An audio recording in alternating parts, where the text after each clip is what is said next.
Good evening, everyone. I know you've been waiting for this. Welcome to the Hub test campaign. We're going to go ahead and see if we can get this campaign off the ground and working. Let me just check some camera positions here before we get started for serious. That's looking good, I think. And just do some... Excellent, that's working. All right. Good evening, everyone. I am, of course, GM Arthur Perkins, and this is my first time running a 5e campaign, and I would really like to test this concept. I'm just going to flip back to the test screen. If you would like to know about the world we're playing tonight, please check out the link that is posted there. I think that this is going to be a fantastic campaign, and I have written out a large portion of the world myself. Let's get to figuring out who these wonderful characters we have are. Let's start with David Silver. Who are you, how are you doing, and who are you playing? All right, I'm that crazy guy who made up the whole pony finder thing, but today I'm not playing a pony. Today I am playing a cleric whose name is Alan, who came from a troubled background where he was an enforcer for the organization, who was quite busy smuggling various drugs in and out of cities, much to the elves' annoyance. Unfortunately, one day, while he was busy enforcing the rules of the game, some innocent people got in the way, and after causing their horribly and untimely end, he realized that he was not going down the right path, and he looked to religion. And so he found the overgrowth, and he figured out that that was a much better place to be. And he's trying to make things right. And so he's arrived here at this frontier town, putting his past behind him and looking towards the future.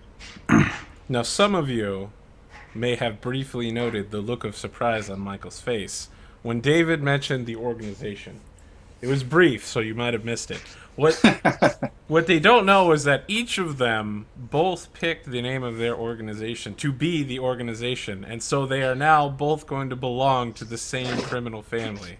Fantastic. So, Michael, why don't you tell us about yourself and tell us about Sal and that organization? So I'm Michael. I'm a software developer, and this is my first time playing 5th edition. I played a lot of Pathfinder with Arthur, among other people. I'll be playing Sal, who is a halfling rogue, and she is primarily a smuggler for the organization. That's really weird, David. And she had before she came here, her sort of regular con is she pretended to be a human child, and had a guy who would pretend to be her father, and that was sort of their primary cover. And through a sort of casual screw up, she got a time wrong. They were late to getting to the right place, and then he ended up dead. And so she feels bad about that, you know, as you would, and has come here to continue and see if there are some opportunities for bringing things in and out. Excellent.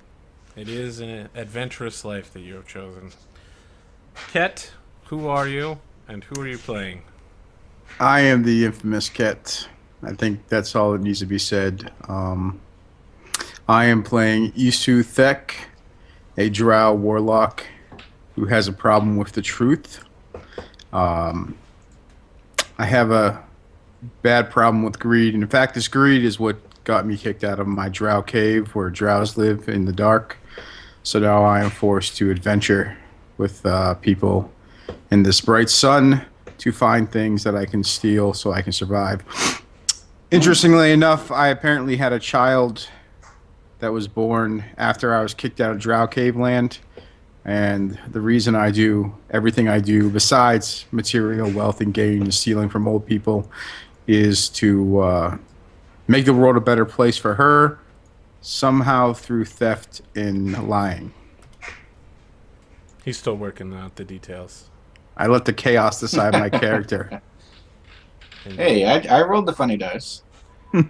So, what is important here is that I'm also going to ask all of you to list your, what is it called? Your flaw. So when you act towards your flaw, that is to say, when you do something that's so incredibly stupid, there would be almost no reason to do it, you will get inspiration, which you can use to either negate a disadvantage or give yourself advantage, which is the mechanic by which you roll additional dice in 5e. So, David, All right. what is Alan's flaw? All right. Unfortunately, he covets other people's possessions to the point that he is constantly thinking about how he can get his hands on whatever shiny thing other people that are not him currently holds. He's not very good at the whole pickpocketing thing. While he was an enforcer, this worked out fairly well because he could actually just punch them in the face and say, "Give me that." But he's not really doing that actively anymore, so he's going to have to figure out some other way of making sure all the shiny things belong to him. I see. What is Sal's flaw? Sal's flaw is that she turns tail and runs when things look bad. That's a good one. And what is Iso's flaw? Isu.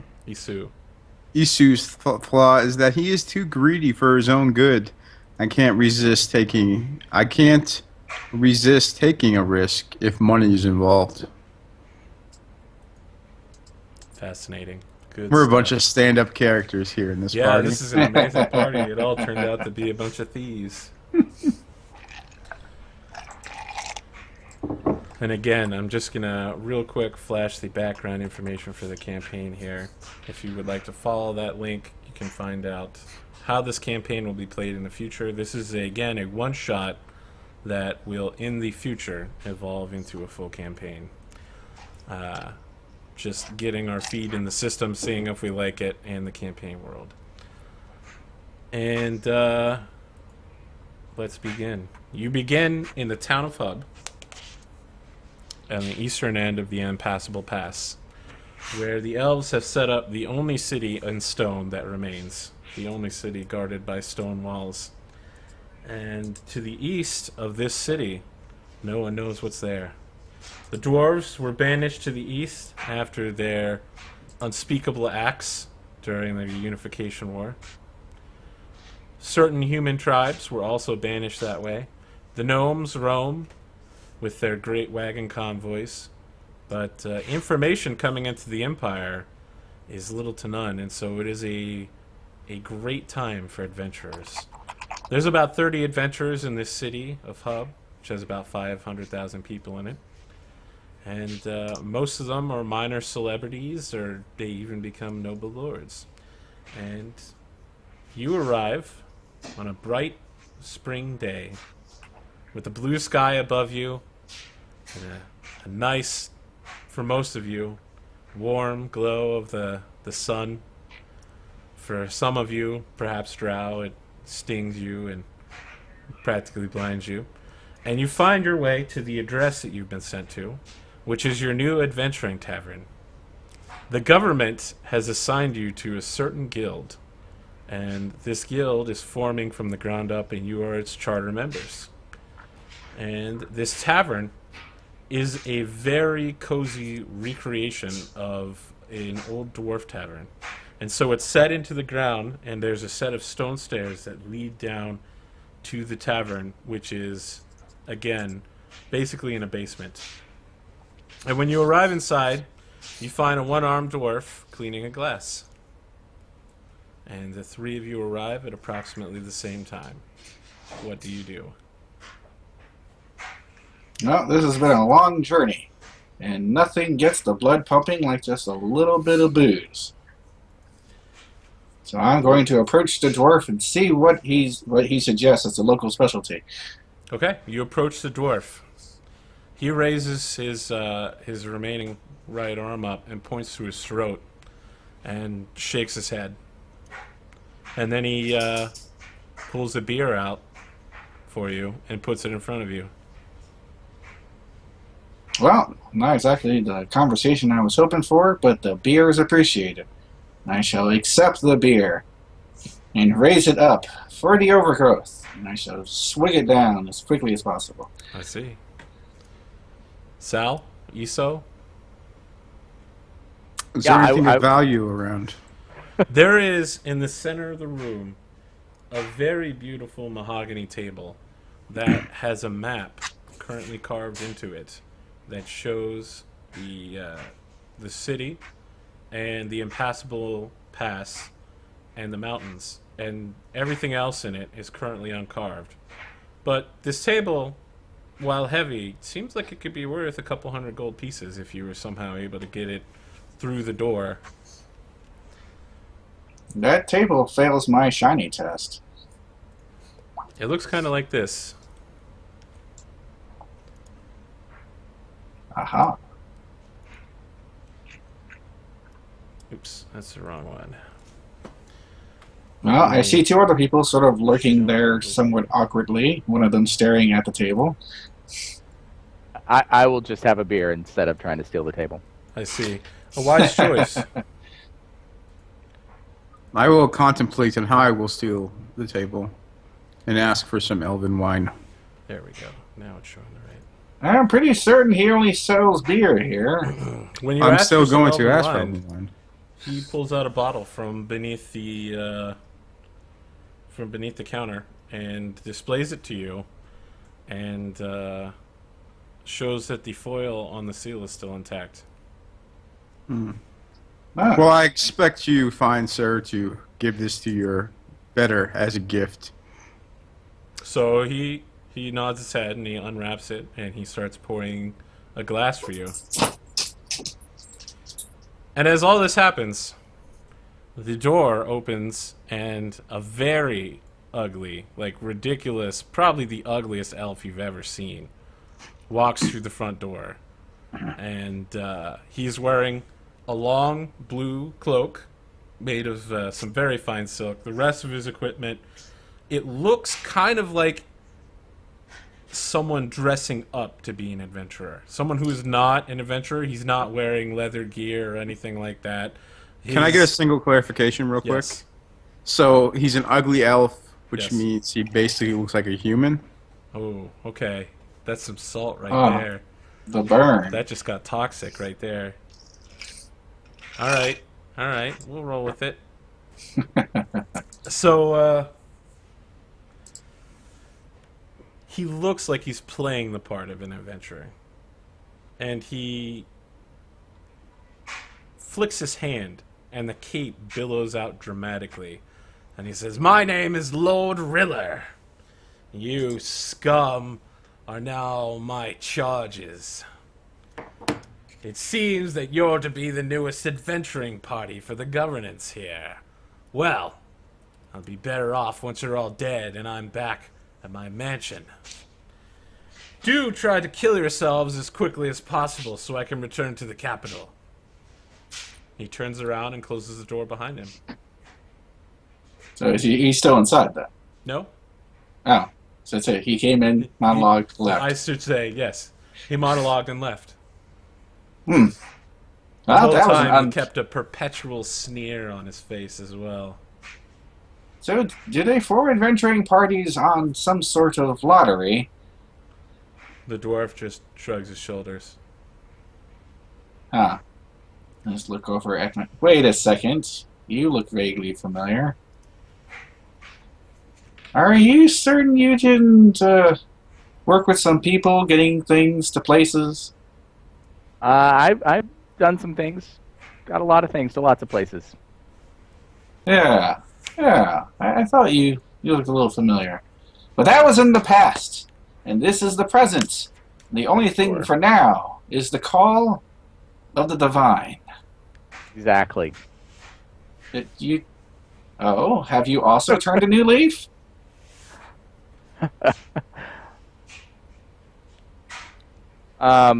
It remains to be seen what the future holds for me. That's the life of the adventurer, isn't it? Well, there's still breath in your lungs. There is time yet for you to see the truth and understand that with life comes growth. Okay. Well, I will clear my throat and It seems that you two have been charged to be my wards. Let's go follow the guy who monologued. Wait, I was fairly certain that we were quote-unquote his charges. Yes, but there's always the chain of command. And of course I'm an elf, so suck it. You look rather dark for an elf. That is entirely racist, sir. Yeah, that is pretty racist. Zoro shrugs a bit. I don't know. All the elves look almost the same, except you are very, very dark for most of the elves I have seen. I enjoy tanning, of course. Good recovery. Tanning does not usually produce slate gray. Well, let me see if I can roll out a nice deception check. I don't think you can deceive anyone into thinking you're anything but a drow. I had a 24. That's Really? pretty good for a level Really? 1. Okay. So, I Okay. guess make an insight check on. I was going to say, I'm fairly certain that he is convinced that he is an elf with Go a ahead and tan. make an insight. All right. I found it here. Sal, if you would like to jump in here as well and try to see if you can call this bluff. Oh, okay, it's relatively close. All right, you're a little hesitant there. You're not really sure if he is what he says he is, but he does Well- seem to talk the elven talk. Yes. Well, your heritage means nothing out here on the frontier land. So tell me, what do you seek in life? Treasure and gold. So I can buy a cave. Buy a cave, you say? I Yes. was fairly certain those are generally free, as long as they're not in the middle of a town. Yeah, I guess, but Are you looking It's for a it's cave with a view? it's a high elf thing, so don't worry about it. It is far beyond me. So then, do you have an idea who that gentleman was? I assumed you did. No, he just sort of wandered in, said who he was here to do, failed to do it, and then left. Well, He seemed very eager to watch us die. Though I'm I not think certain we should how that's just going to follow happen. him. This seems like the logical thing to do at this point. I shall move over to the tavern door and peek my head out and see if he's still inside. So if you remember, the tavern is recessed into the ground, and the staircase is dug into the ground. So if you want to check and see if he's outside, you're going to have to exit the tavern. Very well. The beer was only acceptable anyway. So I shall ascend the stairs and see if this strange man is still in sight. Okay. Do adventurers pay for beer around here? Or is it just part of the deal? He hasn't. The dwarf has not asked you guys to pay anything yet. So you walk up real quick and you look around. You don't see the man inside anymore, but from this angle, you actually see some interesting symbols written at the base of a nearby flagstone. And you note that this is definitely Thieves' Cant, and someone left instructions on how to reach the underworld here. That is very useful. I shall make note of this and go downstairs back to my quote-unquote party, which seems to have been formed without my consent. And I shall wander up towards the fellow that I already recognized and casually let him in on it. I see. Say, oh, I saw a very interesting thing up on the flagpole out there. You should really take a look at that when you go past it. Noted. But I did not see our mysterious benefactor? No matter. We have the overgrowth for a benefactor, and he is the only light we need in this darkness. Now, we've come here to make a name for ourselves, so let's get on with it. What is there to do in this blasted town? When you say that, the dwarf kind of wraps his knuckles down. on the ground. I'm sorry, on the bar. And pulls out a plaque that has something written on it in Dwarven. Does anyone speak Dwarven? I don't speak basic, good sir. Yeah, I'm fairly certain Dwarven is not one of the languages that I had selected. I do not speak Dwarven. Okay. He flips the plaque over, and on the other side it's written in Elven. Ah, okay, I read that. Okay. In Elven, the other side of the plaque says, "If you seek adventure, go out and find it." Ah. Well, that seems simple enough. This is the edge of the frontier, is it not? The dwarf nods. That means everything we find is theoretically ours to take, if we don't die doing it. The dwarf shrugs. Well, I assume outside the city, anyway. I imagine they'd frown on... Yes, well, I'm digressing. Well, what do you two say? Are we going or not? All for it. I guess I will amuse myself for some time here. I need to get my accent back on. I'm going to be a Russian drow. See? Well, that makes sense. Yes, let's go. I think it will be very good if we get on it with it. Okay. Excellent. So, when you exit, Sal, you of course pick up the exact same thing Alan did. Right. The symbols that lead you into the underworld. So, you guys are currently standing outside the tavern, which is called the Twice and Again, located here. The gate exiting the city is to the immediate southeast. And the symbols are pointing you towards the bay. Do you want All to right, so stop and say hello to our compatriots before we go? Or are we going out and seeing what there is to see? I don't care as long as we can get a parasol. It is very hot out today. It's not that hot. It is so bright. I'm all for heading to the bay and seeing what's there. It's always comforting to make acquaintances with less than savory people before you head out. Good to know who's in town. Well, Yes, if nothing and perhaps- else... I was going to say perhaps the cleric can pray for rain. And clouds. The overgrowth only creates rain when it's actually required. I do Look at believe it. the local crops are doing just fine. No, your sun means the rain is required. Look up at the sky. No, it didn't start raining. Guess we're just going to have to wait for it. Objective 23. When I become rich enough, I will hire a slave to carry umbrella around behind me all the time. Are you sure you're a regular elf? I am the most high of high elves. Yes. And it is Well, not for the regardless. flesh either. We're going to say hello to our friends by the docks. Maybe they'll have some information for us. This sounds like a good deal. Perhaps you lead the way.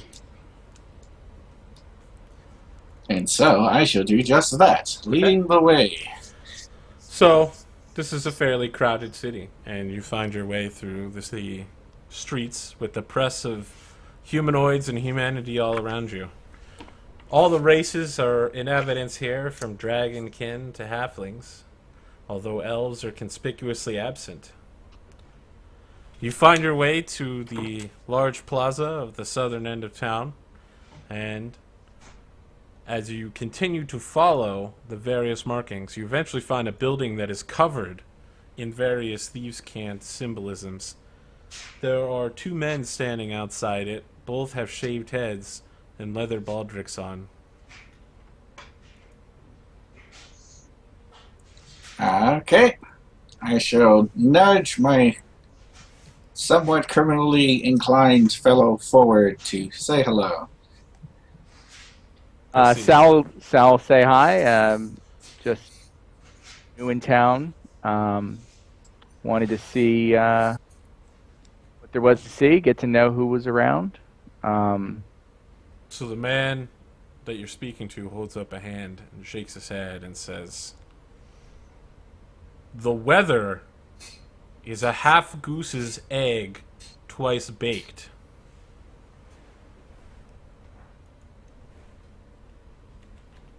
This guy So- knows what I am talking about. Yes. And Alan's just kind of nods a bit. Makes perfect sense. Unfortunately, I then wonder, is thieves' cans an actual language? Okay. Sal will nod and Thieves' Cant is a language, by the way. Ah, I should have taken it. You should automatically have it. yeah. Oh, it's As a automatic. criminal, yeah, you should have Nifty. Thieves' Cant. My character just got better. I think, right? Well, let me open up the book before I give you the ability to understand it. Oh god.